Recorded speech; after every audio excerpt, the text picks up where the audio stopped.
Good afternoon and welcome. I take great pleasure in inviting Professor Madelyn Law from the Department of Health Sciences to receive the Brock University Faculty Award for Excellence in Teaching.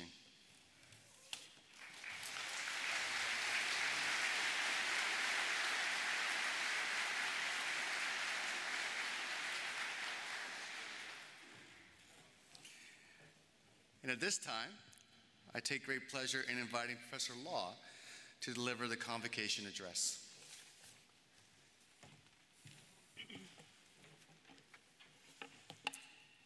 President Lightstone, faculty, friends, and most importantly, the class of 2015.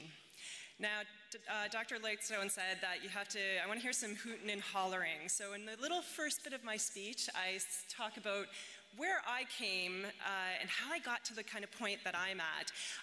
And so really, it's a pleasure for me to be here to receive this award and give this convocation address.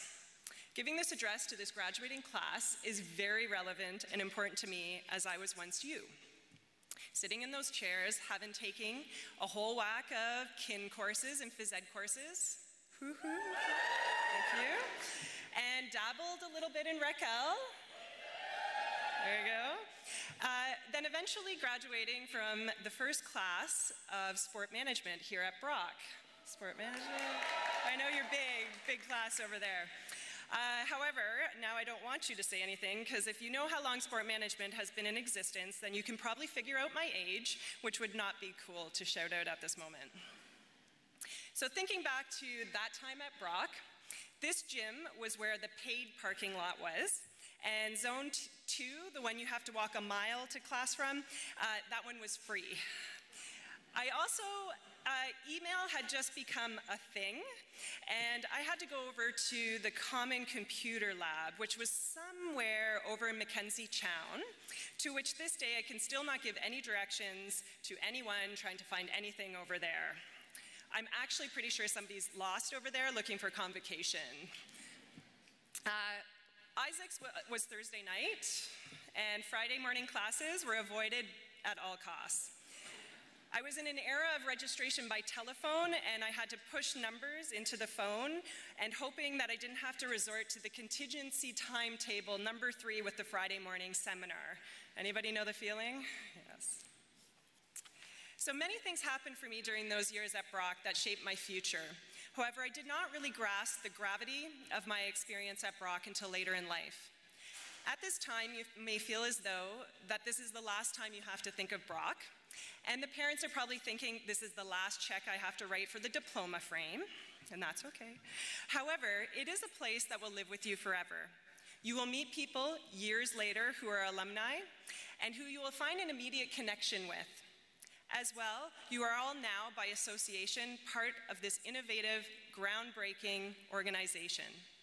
You should be proud of what you have achieved, and we are proud of what we know you will continue to achieve. The theme of what I would like to impart to you comes from a quick conversation I had with Dr. Anna Lathrop, who many of you probably know from your first year kin class. Nod your head if you took Anna's class. Oh yeah, lots of people.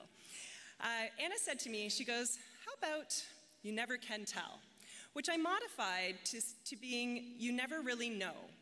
And this resonated with me as something that may be particularly salient for your graduating class to think about as you move to this next part of your life. Breaking this down, I think that you never really know the impact that you've had on others or the impact that you might have unless you ask the questions and try something new. You never really know the impact you have had to date. You have left your mark on Brock. You have not just been a number here. I can guarantee that somehow, in some way, one of your many assignments, your dance classes, your volunteer experiences, your outdoor camping trips, you have said or done something profound that has changed a perspective, a view, or an opinion, or stimulated a new idea for someone, which may seem inconsequential to you right now, but may have been life-changing for someone else. I know that I have read some assignments that have changed the way I approach specific topics, that have made me sit back and reflect on your fresh and inspiring written words and actions. An example of this is a time when one of my students was engaged in a project and was working with the health system to change the way insulin was given to patients. She presented to a large group of physicians about the new practice. Then someone put their hand up and said, "Well, why should I change?" And she said, "Well, because the new research says it's better and safer for our patients, and because the old one was made before I was born." There is now a 60% improved uptake of this new practice, and this continues to grow.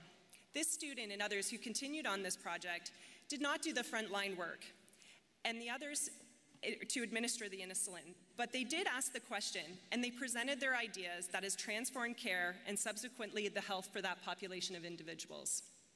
A small drop in the bucket, some might say, but the patient getting the better evidence-based care likely does not think it's a small drop.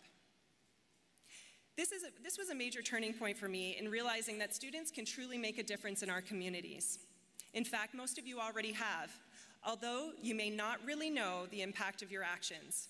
For that, I thank you for being those students and the game changers at time.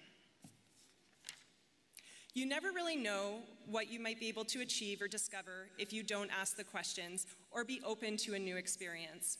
You are all graduating from the Applied Health Sciences, which means that you most likely are entering into a field that impacts the health of the population. We need you more than you can imagine to help us as academics and practitioners to think differently about old problems, such as work-life balance in an era of constant connection to work through technology. We need you, Raquel, over here. Thank you. We need you to help us connect to our leisure life. We need you to be innovative about persistent issues that are complex health conditions that are suffocating our health services. We need you to create optimal sports environments that will allow our young athletes to be able to thrive and learn to enjoy physical activity so that we are truly working upstream to mitigate downstream health issues. We need you to continue on with your out-of-the-box thinking, ask the hard questions and the obvious questions that are often overlooked because you never really know what that might mean to improving the health outcomes of our population. If there's one plea that I have for you, I ask that you look upstream and continually work on ways to ensure that we are providing individuals with an environment to be healthy and not just fixing them when they're ill. You never really know what you might be able to impact if you don't take a chance and try something new. If you're lucky, you've already found the thread that is working to weave your life pieces together. If you haven't yet, don't worry, but it is important for you to be cognizant of this. As I mentioned, I did a bit of kin, I did a bit of SPIMA, a little bit of Raquel, and there's no psych majors or business people here, right? Or you'd be in the wrong spot. Yeah, I did psych and business. I was basically every parent's worst nightmare. Though through all of these courses, I had professors who most likely have no idea, but who had a profound impact on me finding my common thread in life. I am passionate about creating high-performing systems. I worked in sport and now in the health system. My path has had twists and turns, but has been pulled to the straights for acceleration at times, staying true to my common thread. I ask that you be open to new adventures, new meetings, new experiences, as you never really know how these may impact your life and allow you to find your true passion, your common thread. In preparation for this talk, I did ask some 10, 9, and 12-year-old boys why they might go to university. They said, to learn cool stuff, to be good at a job, to meet girls, of course, they start young, and to pass so that I can have a party, because apparently you only party once you graduate. And then I asked my 6-year-old daughter, who said, to meet new friends. I hope that you've been able to achieve all of these things, as I do believe they have it right.